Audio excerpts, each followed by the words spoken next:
ville. C'est une nouvelle initiative qui va nous servir tous pour mobiliser des fonds nouveaux pour qu'au niveau des bassins, de l'argent concessionnel puisse être mobilisé pour faire face aux défis actuels. La deuxième initiative, c'est celle que le Sénégal vient de lancer au niveau du Conseil de sécurité. C'est essentiel que vous en soyez tous au courant et que vous puissiez l'accompagner. Pourquoi le Sénégal a lancé cette initiative? Le Sénégal est membre du Conseil de sécurité à titre tournant pour 2 ans. Et il s'est rendu compte qu'aujourd'hui, les eaux transfrontalières sont devenues un enjeu, un problème de sécurité. Laissez-moi vous donner quelques exemples. Je prends le bassin du Nil. J'étais tout à l'heure en discussion.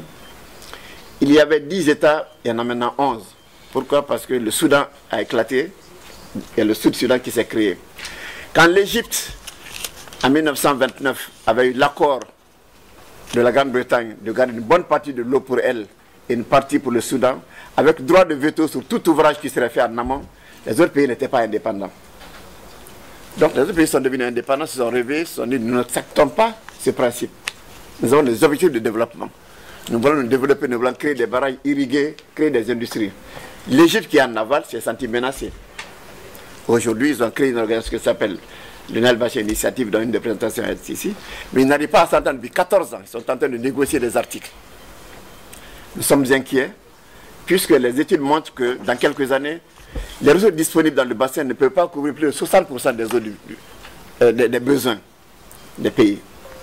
Où est-ce qu'on va aller s'ils ne s'entendent pas? Je prends d'autres exemples qui sont mauvais ou bons.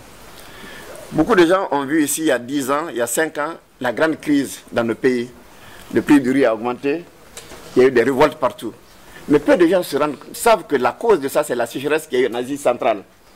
Et que le manque d'eau a fait augmenter le prix du blé. Le prix du blé a augmenté, le prix du riz a augmenté. Donc ça s'est répercuté sur nous en Afrique de l'Ouest. Beaucoup de gouvernements ont failli tomber.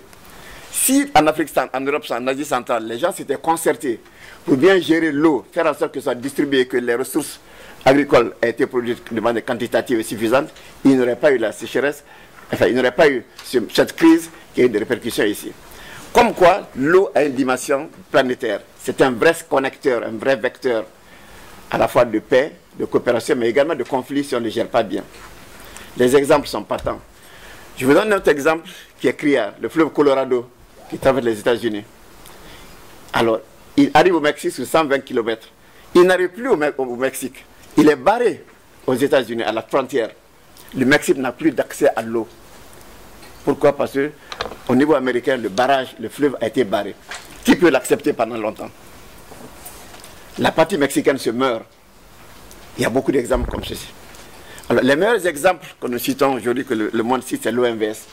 C'est là que le Sénégal s'est appuyé sur ceci pour porter au niveau du Conseil de sécurité une résolution pour que les fleuves transfrontaliers soient des facteurs de paix à l'image du fleuve Sénégal. Nous sommes heureux de vous dire que tous les membres du Conseil de sécurité ont approuvé cette décision et que bientôt, si tout va bien, une résolution planétaire va être passée pour que les fleuves transfrontaliers deviennent des facteurs, des lieux de paix, d'entente et de coopération et non pas des lieux de conflit. Donc je voudrais vraiment que vous applaudiez cette initiative du Sénégal qui va permettre de donner une autre dimension à nos activités, nous, organisations de bassin. Parce qu'il ne s'agit pas de le dire, mais il faut le pratiquer tous les jours. Parce que les égoïsmes des États se développent tous les jours. Les besoins en eau augmentent. Le changement climatique nous menace. Donc de plus en plus, la rareté va se présenter. Et même si les gens qui sont solidaires aujourd'hui risquent de se séparer si nous ne faisons pas attention. Donc en vous demandant de tenir compte de ces initiatives, de les appliquer, de les perpétuer, je voudrais déclarer donc ouverte ce travail. Merci beaucoup.